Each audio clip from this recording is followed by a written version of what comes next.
అన్న మీ ఆర్డర్ అన్న. ఆర్డర్ ఎవరు పెట్టినారు? అన్న అడ్రస్ మీద ఆర్డర్ పెట్టారన్న. పండు అంటే ఎవరన్నా? ఓ పండునా, మా తమ్ముడే లేనా. వానికి ఏం పని పాటు ఉండదు, ఏదో ఒకటి ఆర్డర్ పెడతానే ఉంటాడు. అమౌంట్ ఎంత అయింది? 500 అయిందన్న. అన్న నాకు డౌట్, నా తమ్మునికి జాబ్ లేదు, డెలివరీ బాయ్స్లో జాబ్ ఏమైనా దొరుకుతుందా? నా ఈ డెలివరీ జాబ్ ఎవరికైనా దొరుకుతుందన్న. దీంట్లో చాలా మంది తిరుగుతారు, కానీ కొద్దిగా ఓపిక ఉంటే చాలన్న. అలా అయితే నా తమ్మునికి చాలా ఓపిక ఎక్కువ ఉన్నాయి, ఏ జాబ్ అయినా చేస్తాడు. ఆర్డర్ తెచ్చేకి ఎంతసేపు అబ్బాయి? ఫస్ట్ ఆర్డర్ సార్ డబ్బులు సార్. తెచ్చేకి ఆర్డర్ ఎంతసేపు పట్టింది అబ్బాయి? డబ్బులు ఏం లేవు, పారా బాయ్. మా తమ్ముని తరపు నుంచి సారీ అన్న.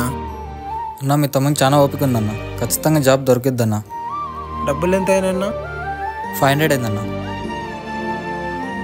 ఒక మాట చెప్తాను, ఏమనుకోద్దండి అన్న.